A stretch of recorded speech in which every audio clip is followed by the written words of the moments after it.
ಎಲ್ಲರಿಗೂ ನಮಸ್ತೆ.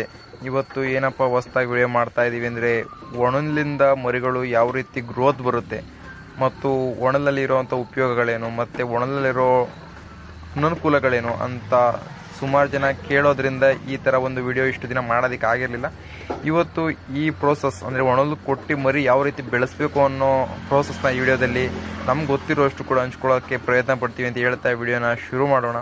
ವಿಡಿಯೋನ ಆದಷ್ಟು ಕೊನೆವರೆಗೂ ನೋಡೋಕ್ಕೆ ಟ್ರೈ ಮಾಡಿ ಅಂತ ಹೇಳ್ತಾ ವಿಡಿಯೋನ ಶುರು ಮಾಡೋಣ. ಈಗ ನೀವು ಮೊದಲು ತಿಳ್ಕೊಬೇಕಾಗಿರೋದು ಏನಪ್ಪ ಅಂದರೆ, ಒಣಲಲ್ಲೂ ಮತ್ತು ಹಸೆ ಹುಲ್ಲಲ್ಲಿ ಇರುವಂಥ ಡಿಫ್ರೆನ್ಸ್ ತಿಳ್ಕೊಬೇಕಾಗ್ತದೆ. ಅಂದರೆ ಈಗ ಒಣಲಲ್ಲಿ ಇರುವಂಥದ್ದು ಏನಪ್ಪ ಅಂದರೆ, ಅದು ಡ್ರೈ ಕಂಟೆಂಟ್, ಅಂದರೆ ಎಷ್ಟೇ ಮರಿ ಮೇವು ತಿಂದರೂ ಕೂಡ ಒಣದಲ್ಲಿ ಉಚ್ಚೋ ಸಾಧ್ಯತೆ ತೀರಾ ಕಮ್ಮಿ. ಅದೇ ಹಸೆ ಹುಲ್ಗೆ ಬಂದರೆ ಏನಪ್ಪ ಅಂದರೆ, ಅದು ವೆಟ್ ಕಂಟೆಂಟ್, ಅಂದರೆ ನೀರಂಶ ಇರುವಂಥ ಪದಾರ್ಥ. ಅದನ್ನು ಕೊಟ್ಟರೆ ಮರಿಗಳು ಏನಾಗುತ್ತೆ ಅಂದರೆ, ಜೀರ್ಣಕ್ರಿಯೆಯಲ್ಲಿ ಅನ್ಬ್ಯಾಲೆನ್ಸ್ ಆಗಿ ಉಚ್ಕೊಳ್ಳೋ ಚಾನ್ಸಸ್ ಜಾಸ್ತಿ ಇರುತ್ತೆ. ಈಗ ಆಚೆ ಮೇವು ಮರಿ ಏನಪ್ಪ ಅಂದರೆ, ಅದು ಅಡ್ಜಸ್ಟ್ ಆಗಿರುತ್ತೆ, ಆ ಮೇವು ತಿಂದು ಡೈಲಿ ಅಡ್ಜಸ್ಟ್ ಆಗಿರುತ್ತೆ. ನೀವು ಶೆಡ್ಯೂಲರ್ ಮರಿಗಳಿಗೆ ಮತ್ತೆ ಅಡ್ಜಸ್ಟ್ ಮಾಡಿ ಮತ್ತೆ ಎಲ್ಲ ಮಾಡೋ ಬದಲು ನಾವೇನಪ್ಪ ಅಂದರೆ, ಮರಿಗಳು ತಂದಾಗಿಂದ ಒಂದೇ ಸರಿ ನಾವು ಒಣಲನ್ನೇ ಅಡ್ಜಸ್ಟ್ ಮಾಡ್ತೀವಿ. ಆ ಪ್ರೋಸೆಸ್ಸಲ್ಲಿ ನಾನು ಇಷ್ಟು ದಿನ ಮರಿಗಳನ್ನ ಸಾಕೊಳ್ತಾ ಬಂದಿರೋದು. ಏನು ನಾನು ಈಗ 6 ಬ್ಯಾಚ್ ಮಾಡಿದ್ದೀನಿ. 6 ಬ್ಯಾಚಲ್ಲಿ ಹೆಚ್ಚು ಕಮ್ಮಿ 3 ಬ್ಯಾಚು ಈ ಒಣದ ಪ್ರೋಸೆಸ್ಸಲ್ಲೇ ಕಂಟಿನ್ಯೂ ಮಾಡ್ಕೊಂಡು ಬಂದಿರೋದು. ಏನಪ್ಪ ಅಂದರೆ, ನಾನು ಸೀಸನ್ ವೈಸಲ್ಲಿ ಎಷ್ಟು ನನಗೆ ಬೇಕು, ಒಂದು ಬ್ಯಾಚ್ಗೆ ಎಷ್ಟು ಮರಿಗಳು ತರ್ತೀನಿ ಒಂದು ಐಡಿಯಾ ಮಾಡಿಕೊಂಡು ಅಷ್ಟು ಒಣಲನ್ನ ನಾನು ಕಣ ಮಾಡೋ ಟೈಮಲ್ಲಿ, ಜನವರಿ ಟೈಮಲ್ಲಿ ತೆಗೆದು ಮಡಿಕೊಂಡ್ಬಿಡ್ತೀನಿ. ಯಾಕೆಂದರೆ ಇದು ಸೀಸನ್ ವೈಸಲ್ಲಿ ತೊಗೊಂಡ್ರೆ ಸ್ವಲ್ಪ ಕಾಸ್ಟ್ ಕಮ್ಮಿ ಇರುತ್ತೆ. ಒಂದು ಸೀಸನ್ನ ತೊಗೊಳಕ್ಕೆ ಹೋದಾಗ ಯಥೇಚ್ಛವಾಗಿ ರೇಟ್ ಇರುತ್ತೆ. ಬಟ್ ಏನಪ್ಪ ಅಂದರೆ, ಎಲ್ಲ ಟೈಮಲ್ಲೂ ಸಿಗುತ್ತೆ, ಇಲ್ಲ ಅಂತಲ್ಲ. ಈಗ ಹಸಿ ಮೇವು ಥರ ಏನೋ ನಾವು ಬೆಳಿಬೇಕು, ಯಾರು ಬೆಳಿತಾರೆ ಅನ್ನೋ ಒಂದು ಅವಶ್ಯಕತೆ ಇಲ್ಲ. ಸೀಸನ್ ವೈಸ್ ಇರಲಿ ಅನ್ಸೀಸನ್ ವೈಸ್ ಇರಲಿ ಸ್ವಲ್ಪ ರೈಟಲ್ಲಿ ವೇರಿ ಆಗ್ಬೋದೇ ಹೊರತು ರಾಗಿ ಹುಲ್ಲು ಎಲ್ಲ ಟೈಮಲ್ಲಿ ನಮ್ಮ ತಾಲೂಕಲ್ಲಿ, ನಮ್ಮ ಡಿಸ್ಟಿಕಲ್ಲಿ ಸಿಗೋದ ಕಾರಣ ನಾನು ಒಣಲಿಗೆ ನಾನು ಅಡ್ಜಸ್ಟ್ ಮಾಡಿದ್ದೀನಿ ಮರಿಗಳನ್ನ. ನೋಡಿದ ಮಟ್ಟಿಗೆ ನಾನು ಫಸ್ಟು ಸ್ಟಾರ್ಟಿಂಗಲ್ಲಿ ಸೈಲೇಜ್ ಆಗಿರ್ಬೋದು ಮತ್ತು ರಾಗಿ ಹುಲ್ಲಾಗಿರ್ಬೋದು, ಹಸೆ ರಾಗಿ ಹುಲ್ಲು ಅವೆಲ್ಲ ಯೂಸ್ ಮಾಡಿ ಬೆಳೆದು ನೋಡಿದೆ. ಮರಿಗಳು ಅಷ್ಟು ಬರ್ತಾ ಇರಲಿಲ್ಲ ವೆಯ್ಟು. ಅಂದರೆ ಕಣ್ಣಳತೆಯಲ್ಲಿ ನೋಡೋದಕ್ಕೆ ಮರಿಗಳು ಚೆನ್ನಾಗಿರೋ ಥರನೇ ಕಂಡ್ರೂ ಕೂಡ ಒಂದು ಸ್ಕೇಲ್ ಮೇಲೆ ಇಟ್ಟಾಗ ಮರಿಗಳು ವೆಯ್ಟು ಡಿಫ್ರೆನ್ಸ್ ಬರ್ತಾಯಿತ್ತು. ಆ ಕಾರಣಕ್ಕೋಸ್ಕರ ನಾನೇನು ಮಾಡಿದೆ, ಹಸೆ ಮೇವನ್ನ ಸಂಪೂರ್ಣವಾಗಿ ನಿಲ್ಲಿಸಿ ಈಗ ಕಳೆದ 3 ಬ್ಯಾಚಿಂದ ಒಣಲಲ್ಲೇ ಟ್ರೈ ಮಾಡಿದೆ. ಒಂದು ಬ್ಯಾಚ್ ಎಕ್ಸ್ಪೆರಿಮೆಂಟ್ ಮಾಡೋಣ ಅಂತ ಮಾಡಿ ನೋಡಿದೆ, ಕ್ಲಿಕ್ ಆಯಿತು. ಆ ಕಾರಣಕ್ಕೋಸ್ಕರ ನಾನು ಒಣಲನ್ನೇ ಇಷ್ಟು ದಿನ ಕಂಟಿನ್ಯೂ ಮಾಡ್ತಾ ಬಂದಿದ್ದೀನಿ. ಮರಿ ಕೂಡ ಅದಕ್ಕೆ ಅಡ್ಜಸ್ಟ್ ಆಗ್ತಾಯಿದೆ, ಮರಿಗಳು ಚೆನ್ನಾಗಿ ಗ್ರೋತ್ ಬರುತ್ತೆ, ಮರಿ ಗಟ್ಟಿ ಬರುತ್ತೆ. ಆ ಕಾರಣಕ್ಕೋಸ್ಕರ ನಾನು ಒಣಲನ್ನ ಸ್ಟಾರ್ಟ್ ಮಾಡಿದ್ದು ಮತ್ತು ಕಂಟಿನ್ಯೂ ಮಾಡ್ತಾ ಇರೋದು.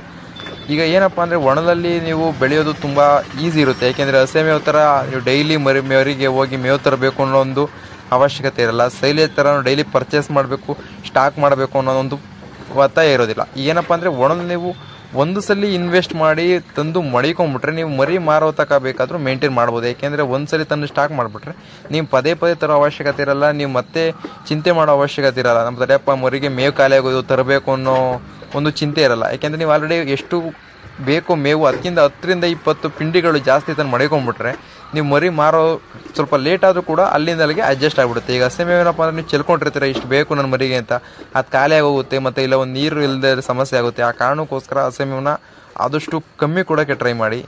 ಇರೋರು ಯಾರ್ಯಾರೀಗ ಸುಮಾರು ಜನ ಸಾಕ್ತಾ ಇದ್ದಾರೆ, ಅವರೆಲ್ಲ ಹಸೆ ಮೇವಲ್ಲಿ ಸಾಕಿರೋರು ಅವ್ರಿಗೆ ಐಡಿಯಾ ಇದೆ, ನ್ಯಾಕ್ ಇದೆ, ಯಾವ ಥರ ಸಾಕಬೇಕು ಅಂತ ಒಂದು ನ್ಯಾಕ್ ಅವ್ರಿಗೆ ಕಲ್ತ್ಕೊಂಡಿರೋದ್ರಿಂದ ಅವರು ಅದರಲ್ಲಿ ಆ ಪ್ರೋಸೆಸ್ಸಲ್ಲಿ ಕಂಟಿನ್ಯೂ ಮಾಡ್ಕೊಂಡು ಹೋಗ್ತಾ ಇದ್ದಾರೆ. ಯಾರು ಹೊಸ್ದಾಗಿ ಮಾಡ್ತಾ ಇದ್ದಾರೆ ಅವ್ರನ್ನ ಎಕ್ಸ್ಪೆರಿಮೆಂಟ್ ಎಲ್ಲ ಮಾಡೋದಕ್ಕೆ ಹೋಗಬೇಡಿ. ಒಣಲು ಕೊಡಿ, ಯಾವುದೇ ಕಾರಣಕ್ಕೂ ಮರಿ ಉಚ್ಕೊಳ್ಳೋದಿಲ್ಲ, ಮರಿ ಡಲ್ ಆಗೋದಿಲ್ಲ, ಮರಿ ಗಟ್ಟಿ ಇರೋ ಮರಿ ಯಾವುದೇ ಕಾರಣಕ್ಕೂ ಕೂಡ ಬಡಕಲಾಗೋದಿಲ್ಲ. ಮತ್ತು ಕಾಯಿಲೆಗಳು ಬರೋದು ಕೂಡ ಕಮ್ಮಿ ಒಣಲಲ್ಲಿ. ಹಸಿ ಮೇವು ಥರ ಯಾವುದೇ ಥರ ನೆಗಡಿ ಆಗಿರ್ಬೋದು, ಬೇದಿ ಆಗಿರ್ಬೋದು ಯಾವುದೇ ಕಾರಣಕ್ಕೂ ಒಣಲಲ್ಲಿ ಬರೋಲ್ಲ. ನೀಟಾಗಿರೋ ರಾಗಿ ಕೊಟ್ಟಾಗ ಮಾತ್ರ ನೀವು ಚೆನ್ನಾಗಿ ಮರಿ ಡೆವಲಪ್ ಆಗುತ್ತೆ. ಈ ನೀವು ರಾಗಿ ಕೊಡ್ತೀರಾ ಅಂದರೂ ಕೂಡ ಅದರಲ್ಲಿ ಬೇರೆ ಥರ ಎಲ್ಲ ಬರುತ್ತೆ. ಅಂದರೆ ನೀವು ತೊಗೋಬೇಕಾದ್ರೆ ನೋಡಿ ಹೊಸ ಹುಲ್ಲೆ ತೊಗೋಬೇಕು, ಮತ್ತು ಕುಟ್ಟೆಯಾಗಿರೋ ಹುಲ್ಲು ತೊಗೋಬಾರ್ದು, ಮತ್ತು ನೆಂದಿರೋ ಹುಲ್ಲೆಲ್ಲ ತೊಗೋಬಾರ್ದು. ಏನು ಫ್ರೆಶ್ ಆಗಿ ಕಣದಲ್ಲಿ ಮಾಡ್ತಾರೆ, ಬಿಸಿಲಾಗಿ ಚೆನ್ನಾಗಿ ಒಣಗಿಸಿ ನೀವು ರಾಗಿ ಏನು ಕಣದಲ್ಲಿ ಮಾಡ್ತಾರೆ ರಾಗಿ ಹುಲ್ಲನ್ನ ಅದನ್ನು ತೊಗೊಂಡು ನೀವು ಸ್ಟಾಕ್ ಮಾಡಿ ಮರಿಗಳಿಗೆ ಕೊಟ್ಟರೆ ಆಟೋಮೆಟಿಕ್ಕಾಗಿ ಮರಿಗಳು ಗ್ರೋತಲ್ಲಿ ಆಗಿರ್ಬೋದು, ಹೆಲ್ತ್ ವೈಸ್ ಆಗಿರ್ಬೋದು, ವೆಯ್ಟ್ ವೈಸ್ ಆಗಿರ್ಬೋದು ಚೆನ್ನಾಗಿ ಬಂದೇ ಬರುತ್ತೆ. ನೀವು ಯಾವಾಗ ನೀವು ಕರೆ ಹುಲ್ಲಾಗಿರ್ಬೋದು ಮತ್ತು ನೆಂದಿರೋ ಹುಲ್ಲು ಕೊಟ್ಟರೆ ಆಟೋಮೆಟಿಕಾಗಿ ಮರಿ ಉಚ್ಚುತ್ತೆ. ನಾನು ಯಾವುದಕ್ಕೆ ಒಣಲು ಕೊಟ್ಟರು ಕೂಡ ಮರಿ ಗ್ರೋತ್ ಬರ್ತಾಯಿಲ್ಲ ಅಂತ ನೀವು ಯಾವಾಗ ಅನ್ಕೋತೀರಾ ಅಂದರೆ, ಈ ಫಾಲ್ಟ್ ನೀವು ಮಾಡಿದಾಗ ಹುಲ್ಲು ಚೆನ್ನಾಗಿಲ್ಲ ಅಂತ ಕಾರಣಕ್ಕೋಸ್ಕರ ಮರಿಗಳು ಉಚ್ಕೊಳ್ಳೋದಾಗಿರ್ಬೋದು, ಕೆಮ್ಮು ಕೂಡ ಹಾಗೆ ಆಗುತ್ತೆ. ಈ ಡಿಫಾಲ್ಟು ಒಣಲಲ್ಲೂ ಕೂಡ ಹಾಗೆ ಆಗುತ್ತೆ. ನೀವು ಮರಿಗಳಿಗೆ ಚೆನ್ನಾಗಿರೋ ಹುಲ್ಲನ್ನ ಫೀಡ್ ಮಾಡಬೇಕು. ಕರೆ ಹುಲ್ಲಾಗಿರ್ಬೋದು, ಕುಟ್ಟೆ ಹುಲ್ಲೆಲ್ಲ ಫೀಡ್ ಮಾಡಿದ್ರೆ ಮತ್ತೆ ಮರಿಗಳಿಗೆಲ್ಲ ಕೆಮ್ಮಾಗುತ್ತೆ, ಪಿ ಕೈಲೆ ಆಗುತ್ತೆ, ಮತ್ತು ಉಚ್ಕೊಳ್ಳುತ್ತೆ. ಅವೆಲ್ಲ ಕೂಡ ಒಣಲಲ್ಲೂ ಡಿಫಾಲ್ಟ್ ಇದ್ದೇ ಇದೆ. ಏಕೆಂದರೆ ಅದರಲ್ಲಿ ಡಿಫಾಲ್ಟ್ ಇಲ್ಲ 100% ಹೇಳೋದಕ್ಕೆ ಆಗಲ್ಲ. ಯಾಕೆಂದರೆ ನಾವು ಕೂಡ ಅನುಭವಿಸ್ಬಿಟ್ಟಿದ್ದೀವಿ. ಒಣಲೆಲ್ಲ ನೆಂದಿರೋ ಒಣಲೆಲ್ಲ ಬಳಸಿ ಯೂಸ್ ಮಾಡಾದ್ಮೇಲೆ ಗೊತ್ತಾದ್ಮೇಲೆ ಏನಂದರೆ, ಚೆನ್ನಾಗಿರೋದು ಕಣದಲ್ಲಿ ಸಿಗೋವಂಥ ಒಣಲನ್ನ, ಕಡ್ಡಿಯಾಗಿರೋದು ಚೆನ್ನಾಗಿ ಒಣಗಿರೋವಂಥ ಒಣಲನ್ನ ಇಷ್ಟು ದಿನ ಕೊಡ್ತಾ ಬಂದಿದ್ದೀನಿ. ಮರಿಗಳು ಯಾವುದು ಕೂಡ ಉಚ್ತಾ ಇಲ್ಲ ಮತ್ತು ಕೆಮ್ತಾ ಇಲ್ಲ. ಈ ಒಣಲು ಕೊಡೋಕ್ಕೆ ಸ್ಟಾರ್ಟ್ ಮಾಡ್ದಂಗಿಂತ, ಚೆನ್ನಾಗಿರೋ ಒಣಲು ಕೊಡೋಕ್ಕಿಂತ ಅದನ್ನೇ ಇಷ್ಟು ದಿನ ಕಂಟಿನ್ಯೂ ಮಾಡ್ಕೊತ ಬಂದಿದ್ದೀನಿ. ಪ್ರೋಸೆಸ್ನ ನಾನು ಮುಂದೆ ಕಂಟಿನ್ಯೂ ಮಾಡ್ಕೊಳ್ತಾ ಹೋಗ್ತೀನಿ. ಚೇಂಜ್ ಮಾಡೋದಕ್ಕೆ ಯಾವುದೇ ಕಾರಣಕ್ಕೂ ಹೋಗೋದಿಲ್ಲ. ಏಕೆಂದರೆ ಮರಿ ಒಂದರಲ್ಲಿ ಗ್ರೋತ್ ಬರ್ತಾಯಿದೆ ಅಂತ ಗೊತ್ತಾದ ಮೇಲೆ ಮತ್ತೆ ಚೇಂಜ್ ಮಾಡಿ ಹಾಳು ಮಾಡ್ಕೊಳ್ಳೋಕ್ಕಿಂತ ಮರಿ ಏನು ಚೆನ್ನಾಗಿ ಬರ್ತಾಯಿದೆ ಅದನ್ನು. ಈಗ ಸುಮಾರು ಜನ ಏನಂತಂದರೆ, ಸರ್ ನಾವು ಬಳ್ಳಾರಿ ಕಡೆ, ರಾಯಚೂರು ಕಡೆ ಮತ್ತು ಗದಗ ಕಡೆ ಮತ್ತು ಅಲ್ಲಿಂದ ಬಂದರೆ ಬಾಗಲಕೋಟೆ ಕಡೆ ಎಲ್ಲ ನಮಗೆ ರಾಗಿ ಹುಲ್ಲು ಸಿಗಲ್ಲ ಅಂತ ಹೇಳ್ತಾರೆ. ಈಗ ಏನು ಮಾಡಬೇಕಂದ್ರೆ, ನಿಮ್ಮ ವಾತಾವರಣದಲ್ಲಿ ಬೆಳೆಯುವಂಥದ್ದು, ನಿಮ್ಮ ಕಡೆ ತೊಗರಿ ಒಟ್ಟು ಸಿಕ್ಕರೆ ತೊಗರಿ ಒಟ್ಟನೆ ಕೊಡಿ, ಇಲ್ಲಾಂದ್ರೆ ಕಡಲೆ ಒಟ್ಟು ಸಿಕ್ಕರೆ ಕಡಲೆ ಒಟ್ಟೆ ಕೊಡಿ, ಇಲ್ಲಾಂದರೆ ಉಳ್ಳಿ ಒಟ್ಟು ಸಿಕ್ಕರೆ ಉಳ್ಳಿ ಒಟ್ಟೆ ಕೊಡಿ. ಏನಪ್ಪ ಅಂದರೆ, ನೀವು ಮರಿ ತಂದಾಗ ಏನು ಸ್ಟಾರ್ಟ್ ಮಾಡ್ತೀರೋ ಅಪ್ ಟು ಮರಿ ಮಾರೋ ತನಕ ಆದಷ್ಟು ನೀವು ಏನು ಸ್ಟಾರ್ಟ್ ಮಾಡಿರೋ ಅದನ್ನೇ ಕೊಡೋಕೆ ಟ್ರೈ ಮಾಡಿ. ಸೆಂಟ್ರಲ್ಲಿ ಚೇಂಜ್ ಮಾಡ್ತಾ ಹೋದರೆ ಮರಿಗಳಿಗೆ ಅಡ್ಜಸ್ಟ್ ಆಗಲ್ಲ. ಮತ್ತೆ ಅದನ್ನು ಕೊಟ್ಟು ಇದನ್ನು ಕೊಡೋಕೆ ಹೋದರೆ ಮರಿ ತಿನ್ನಲ್ಲ. ನೀವೇನೀಗ ನಿಮ್ಮ ಮರಿ ತಂದ ಕಡಲೆ ಒಟ್ಟು ಅಂತ ಸ್ಟಾರ್ಟ್ ಮಾಡ್ತಾರೆ, ಕಡಲೆ ಒಟ್ಟಲ್ಲಿ ರುಚಿ ಇರುತ್ತೆ, ಮರಿ ರುಚಿ ಇಟ್ಕೊಂಡ್ಬಿಡುತ್ತೆ.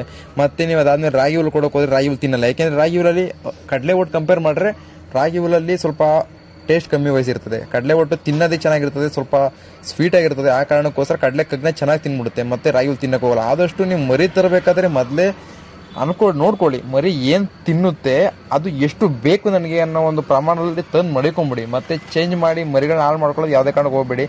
ಆದಷ್ಟು ಏನು ಸ್ಟಾರ್ಟ್ ಮಾಡ್ತಿರೋ ಟಿಲ್ ಫಸ್ಟ್ ಡೇಯಿಂದ ನೀವು ಮಾರೋ ತನಕ ಕೂಡ ಅದನ್ನೇ ಕಂಟಿನ್ಯೂ ಮಾಡ್ತಾ ಹೋಗಿ. ಸೆಂಟ್ರಲ್ಲಿ ಅದು ಸಿಕ್ತು ಇದು ಸಿಕ್ತು ಅಂತ ಎಲ್ಲ ಹಾಕಿ ಖರ್ಚು ಜಾಸ್ತಿ ಮಾಡ್ಕೊಳ್ತೀರ ಹೊರತು ಮರಿಗಳು ಹಾಳಾಗೋ ಚಾನ್ಸಸ್ ಜಾಸ್ತಿ ಇರುತ್ತೆ. ಒಂದ್ಸಲಿ ಮರಿನ ಸೆಟ್ ಮಾಡಿದ್ರೆ ಅದು ಮಾರೋ ತನಕ ಅದನ್ನ ಬಿಟ್ಟು ಯಾವುದೇ ಕಾರಣಕ್ಕೂ ಬೇರೆ ಏನು ಚೇಂಜ್ ಮಾಡೋದಕ್ಕೆ ಹೋಗೋಕ್ಕಂತೂ ಹೋಗ್ಬೇಡಿ. ಯಾಕೆಂದರೆ ಮರಿಗಳೆಲ್ಲ ಹಾಳಾಗ್ಬಿಡ್ತೈತೆ.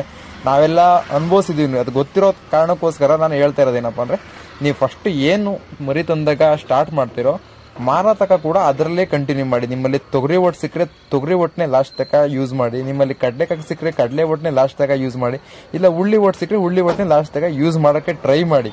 ಇಲ್ಲಾಂದರೆ ನನಗೆ ಸೀಸನಲ್ಲಿ ಸಿಗ್ತಾ ಇಲ್ಲ ಅಂದರೆ ಏನು ಸಿಗುತ್ತೋ ಅದನ್ನು ಮೊದಲೇ ನೀವು ಎಷ್ಟು ಬೇಕೋ ಅಷ್ಟು ಸ್ಟೋರ್ ಮಾಡಿಬಿಟ್ರೆ ನಿಮ್ಗೆ ಯಾವುದೇ ಥರ ತೊಂದರೆಗಳಾಗಲ್ಲ. ಇನ್ನೊಂದೇನಪ್ಪ ಅಂದರೆ, ಮರಿಗಳಿಗೆ ಆದಷ್ಟು ತಿನ್ನೋಷ್ಟು ರಾಗಿ ಹುಲ್ಲನ್ನ ಕೊಡೋದಕ್ಕೆ ಟ್ರೈ ಮಾಡಿ. ಯಾಕೆ ಅಂದರೆ ನೀವು ಕೊಡೋದು ಮೇವಲ್ಲಿ ವ್ಯತ್ಯಾಸಗಳಾಗ್ತದೆ. ಆ ಕಾರಣಕ್ಕೋಸ್ಕರ ರಾಗಿ ಹುಲ್ಲನ್ನ ಚೆನ್ನಾಗಿ ಕೊಟ್ಟಷ್ಟು ಮರಿಗಳಿಗೆ ಹೊಟ್ಟೆಲಿ ಕಲ್ಲಿದ್ದಂಗೆ ಇರುತ್ತೆ. ನೀವು ಒಂದು ಟೈಮ್ ಲೇಟಾಗಿ ಕೊಟ್ಟರು ಕೂಡ ಬೆಳಗ್ಗೆನೇ ಆದಷ್ಟು ಎಷ್ಟು ಮರಿ ತಿನ್ನುತ್ತೋ ಅಷ್ಟು ಮೇವನ್ನ ಅದು ಕೊಟ್ಟು ನಿಲ್ಸೋಕೆ ಟ್ರೈ ಮಾಡಿ. ಯಾಕೆಂದರೆ ಒಂದು ಸ್ವಲ್ಪ ಆಚೆ ಈಚೆ ಆಗ್ಬೋದು ಮೇವು ಕೊಡೋದು. ಆ ಕಾರಣಕ್ಕೋಸ್ಕರ ತಿನ್ನೋಷ್ಟು ರಾಗಿ ಹುಲ್ಲೇ ಆಗಿರಲಿ, ನಿಮ್ಮಲ್ಲಿ ಏನು ಸಿಗುತ್ತೋ ಅದನ್ನು ತಿನ್ನೋಷ್ಟು ಕೊಡೋದಕ್ಕೆ ಟ್ರೈ ಮಾಡಿ. ಇಷ್ಟ ಆಗಿತ್ತು ಒಣದಲ್ಲಿ ಯಾವ ಥರ ನೀವು ಬೆಳೆಸಬೇಕು ಅಂತ ನಮಗೆ ಗೊತ್ತಿರೋಂಥ ಸ್ವಲ್ಪ ಮಾಹಿತಿ ಈ ವಿಡಿಯೋದಲ್ಲಿ ಹಂಚ್ಕೊಳ್ತೀವಿ ಅಂತ ಅಂದ್ಕೊಳ್ತಾ, ಸ್ವಲ್ಪ ಬೇಸಿಗೆ ಎಲ್ಲ ತೀರಾ ಜಾಸ್ತಿ ಆಗಿದೆ. ಈಗ ಟೆಂಪ್ರೇಚರ್ ಈಗಲೇ ಫೆಬ್ರವರಿ ಮಾರ್ಚ್ ಜಾಸ್ತಿ ಆಗಿದೆ. ಆದಷ್ಟು ನಿಮ್ಮಲ್ಲಿ ಶೆಡ್ಡಲ್ಲಿರೋ ಸ್ಕ್ರೀನ್ಗಳನ್ನ 4 ಸೈಡಲ್ಲಿ ಇರೋದೆಲ್ಲ ಬಿಚ್ಚಿಬಿಡಿ. ಯಾಕೆಂದರೆ ಗಾಳಿ ಚೆನ್ನಾಗಿ ಬೀಸಲಿ, ಮರಿಗಳು ಉಸಿರು ಕಟ್ಟಂಗಾಗುತ್ತೆ. ಸ್ವಲ್ಪ ಟೆಂಪ್ರೇಚರ್ ಈಗಲೇ ಹೆಚ್ಚು ಕಮ್ಮಿ ಮೇಲೆ 38 ತನಕ ಬರ್ತಾ ಇದೆ ನಮ್ಮ ಶೆಡ್ಡಲ್ಲಿ. ಹಾಗಾಗಿ ಸುತ್ತಲೂ ಇರೋ ಸ್ಕ್ರೀನ್ಗಳೆಲ್ಲ ನೀಟಾಗಿ ಬಿಚ್ಚಿದ್ದೀವಿ.